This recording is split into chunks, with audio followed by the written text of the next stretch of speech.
This family obviously lost all their savings. This is part of what the Zionists are trying to do. People in the region here invest heavily their money into housing, land, because of how the international markets, the currencies are controlled by the West, and there's no way you can trust except holding homes and land to give to the next generation.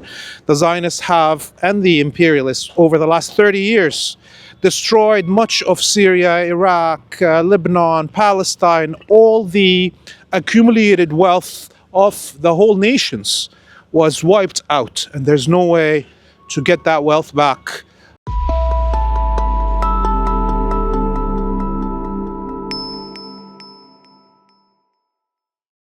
Hey everybody, this is Laith Marouf from Free Palestine TV, and we are in the village of Ghannam, just south of Saida, the major city in South Lebanon, on the coast. Before we continue with this report, I ask you to press the subscribe button on whatever social media platform you're watching this on, and to go to our website, freepalestine.video, to donate so we can continue bringing you this content. As you can see here, I'm standing on the ruins of two buildings that were hit yesterday in the village of Ghannam by at least 4 missiles. This building here that I'm standing on was a 3-floor building, 2 of them in a row. They had also shops and storage basements, all gone, destroyed. There's all this huge holes in the ground where these buildings used to stand. As you can see also, all around me, every building in the vicinity for at least half a kilometer is damaged partially or wholly. This was one of 6 attacks that were done yesterday on different locations in South Lebanon, mainly north of the Litani. And yesterday there was many journalists in the area here of Ghannam waiting for the attack, because the Zionists had put out a map and the journalists were gathered. And it seems like the Zionists deliberately attacked near them, used non-precise missiles, and attacked locations that were not on the map. That led to the injury of at least 16 people, mainly journalists that were gathered around. We saw that being broadcasted live on al-Mayadeen television, and was later on shared by Sputnik and their correspondent in Lebanon. نفذ الطيران الحربي الإسرائيلي You can see here one of the missile holes, and there's clearly the basements right there, and what used to be the water tanks on top of the building are right there. You can see there is papers from high school study for one of the students, I guess, that lived in this building with his family. All their belongings and their life memories totally buried and destroyed in this attack. إذا يعني غارات عنيفة جدا جدا جدا على بلدة قناريط.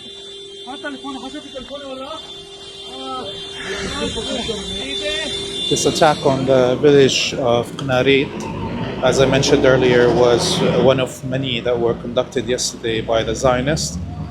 There was attacks on Kafr Killa, where the Zionists dropped a sound bomb. There was an attack on with 2 raids on a house in the Kharayib village. There was also an attack on another home in Ansar and another home in al-Kfur.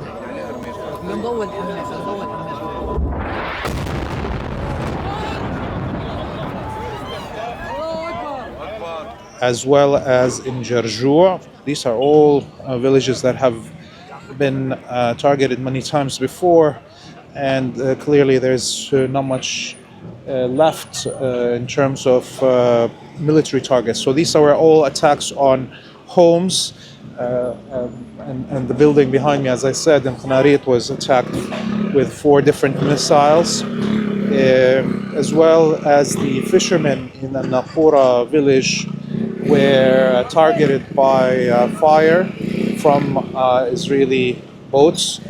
Multiple machine gun fire was directed at the villages on the border.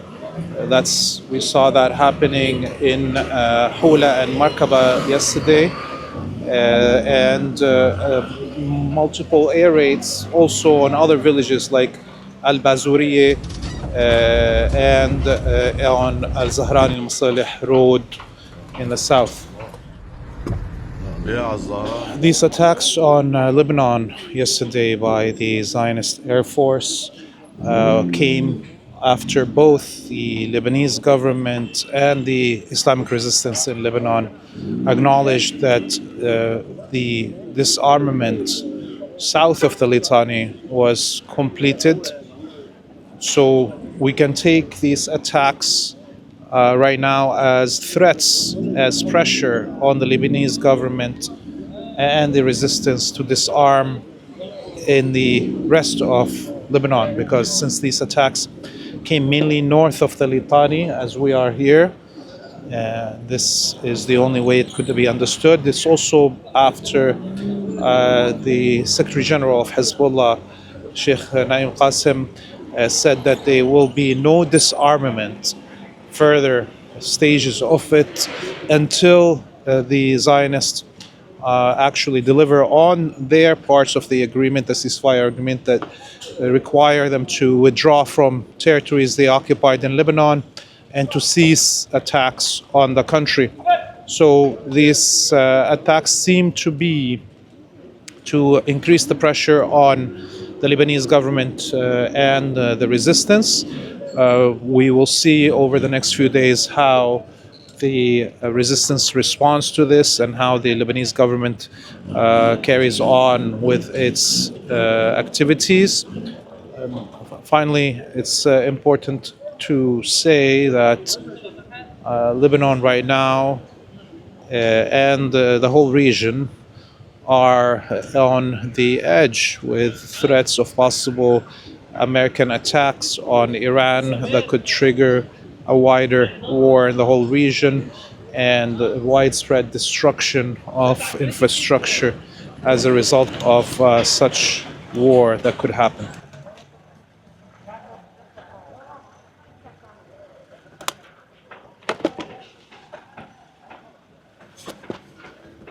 As you can see, this is an image from above the location that was attacked, the space that's left by those buildings, and people are cleaning their apartments in the buildings that survived. It's a horrible, horrible image, but this is literally what is the Zionist colony. What does it mean to people in the region? Unbridled fascism and terror. Terror, terror, terror. That's all what the Zionists can do at this moment. They definitely cannot confront the resistance directly. They still want to punish the civilians for their support of the resistance and for refusal to acknowledge the Zionist colony in our region.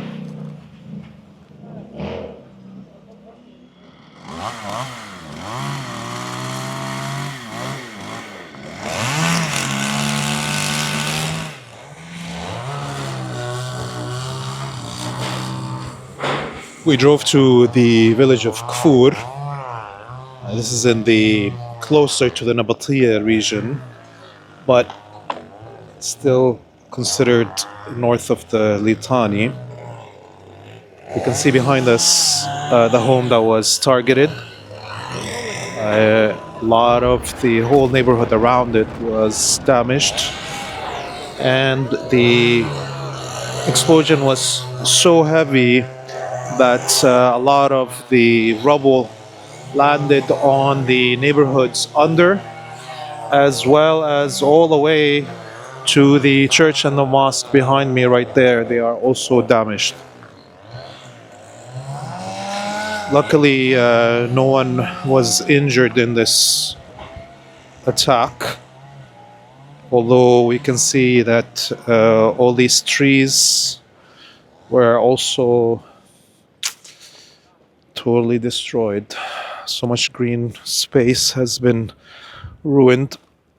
It's part of also what the Zionists have been doing over the last 2 years, destroying the green cover of Lebanon as a punishment, again, for even these trees existing in the way of Zionist colonization.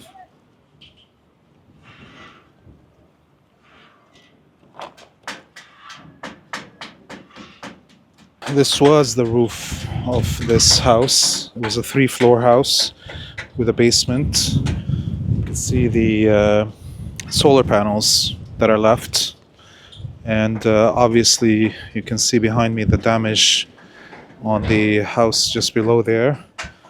Try to fix some of the things, but obviously the whole block is severely damaged. Behind me there is the mountains of Iqlim al-Tufah, the apple region, which we visited multiple times over the last 2 years because it has been a target of Israeli attacks. We're going to try to go to 1 or 2 more villages that were attacked close to here yesterday to finish this report.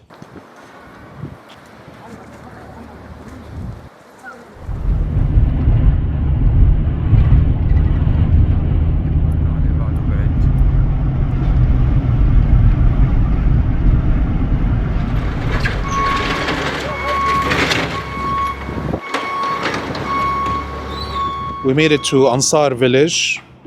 As you can see behind me, the villa that was attacked. It was a 3-story villa, residential home, totally destroyed. It looked similar to this villa right here. Seems like this is a more affluent neighborhood of the village of Ansar. The whole block around it, at least 8 buildings that are partially damaged, some of them heavily damaged. You can hear the construction crews trying to clean up some of the damage. There's stores on the main front here, including a printing shop right there damaged, restaurants, clothing stores. This family obviously lost all their savings. There's no insurance companies that will cover any of this damage here in Lebanon. This is part of what the Zionists are trying to do. People in the region here invest heavily their money into housing, land, because of how the international markets, the currencies are controlled by the West, and there's no way you can trust except holding homes and land to give to the next generation. The Zionists have, and the imperialists, over the last 30 years, destroyed much of Syria, Iraq, Lebanon, Palestine. All the accumulated wealth of the whole nations was wiped out, and there's no way to get that wealth back. So this is a terrorist punishment to the people of Lebanon who are still holding their head high. Will the Lebanese government defend its territory, its people? It seems up until now they are not willing to do so. And we have to move away now because the crew is trying to open the road. Anyways, there's a lot of dust, if you can see it. Obviously, asbestos and other problems will be affecting the health of the region every time there's attacks by the Zionists.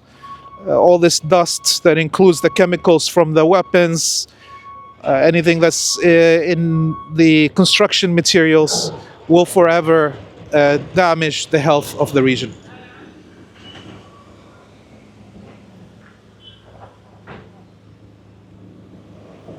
During the war, there was an attack on this specific location where this printing shop is. Big missile took out this location. There was a 7-meter deep hole, and all the stores around here were also damaged. And they had rebuilt the both the printing company and all the stores, and now they're damaged again. This is how vengeful the Zionists are.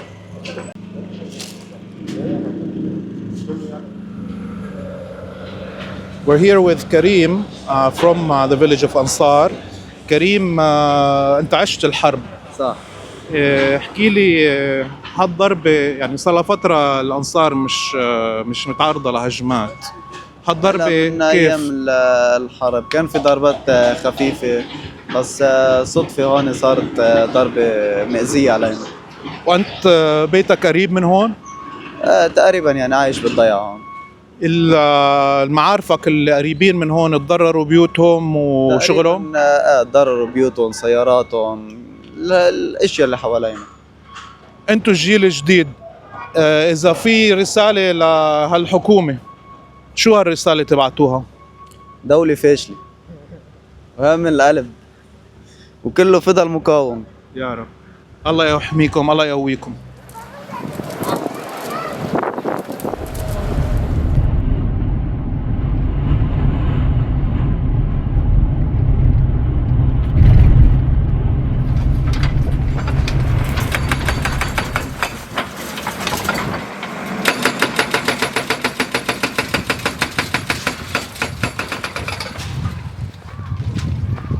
We're right now at Al-Kharayib village, just outside Saida, between Saida and Sur. And we have with us a recurring guest, Ali Jezzini, who is al-Mayadeen military analyst. Ali, you live right up there, your home? No, on the other side of this mountain. On the other side of this mountain. Yeah. And this is huge. I mean, the crater must be like 30 meters wide.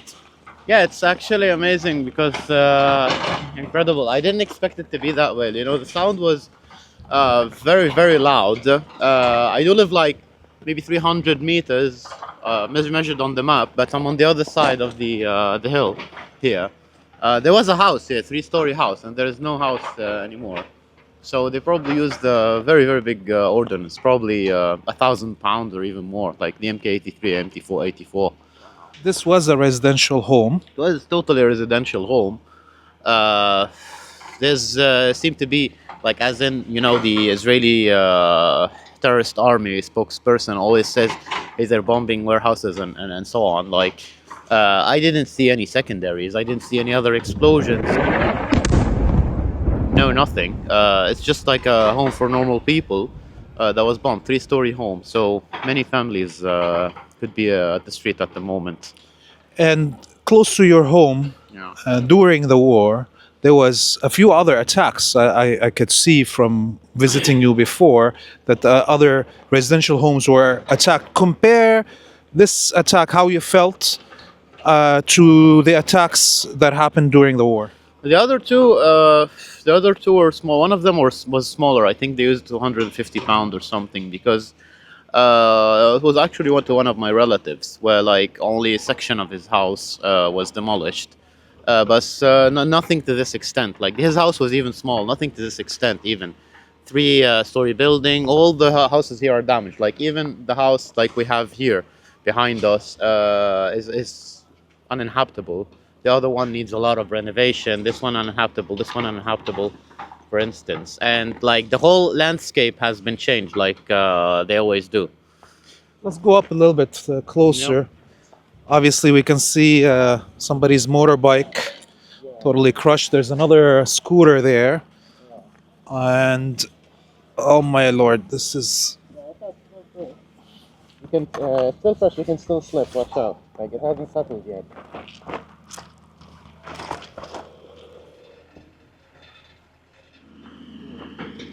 So, politically speaking, why would the Zionists yesterday decide to go on this crazy rampage, mainly north of the Litani River?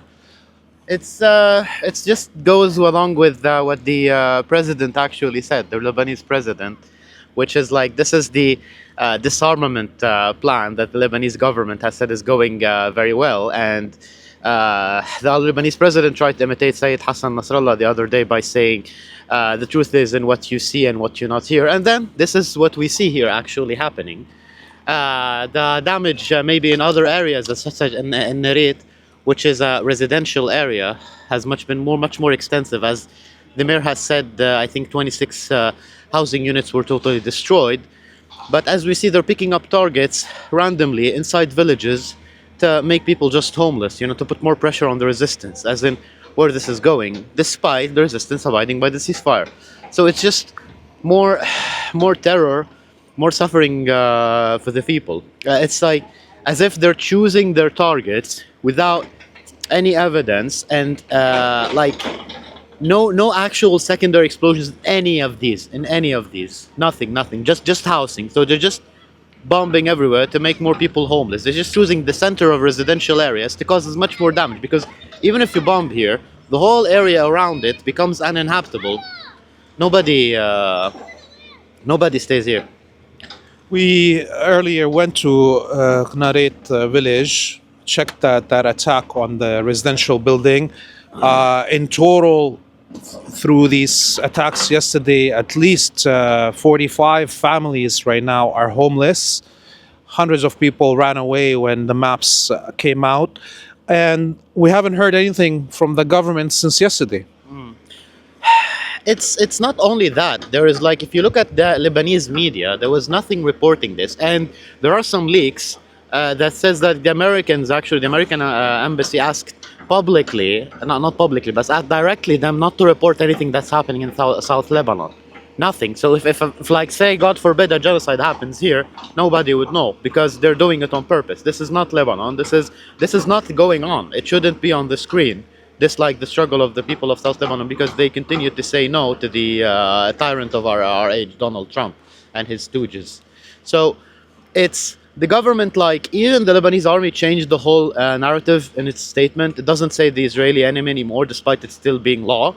The Lebanese government is just now issuing, random statements that doesn't include anything, that doesn't say like they will compensate, doesn't express solidarity with the people of the South. They're just like, even in Davos, our prime minister now is just saying, didn't even mention it. He went in and said the disarmament plan is going according to our schedules in the north of Litani.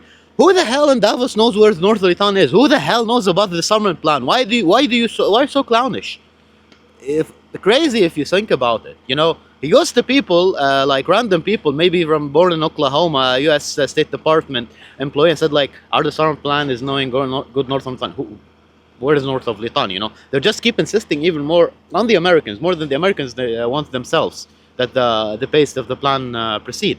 He just wants us probably some place in the UN or something, believing that the UN is still alive, or it will be alive, our prime minister, after this happens. This is just so clownish. Sometimes if it's not like that terrible, it would be even funny of how clownish and detached from reality our prime minister and our president are. Well, clearly the way that the mainstream media in Lebanon is acting emphasizes more and more why it's important to have independent journalism that is with the people on the ground, like Free Palestine TV. Ali, Thank you very much for your time. Inshallah, you and your family will be safe and stay safe. We wish the best for everybody in South Lebanon. One more time, I ask you to press the subscribe button on whatever social media platform you're watching this on, and to go to our website, freepalestine.video, to donate so we can continue bringing you this report. Behind the camera is Hadi. Until we see you next time, we wish you all a free Palestine and a free Lebanon.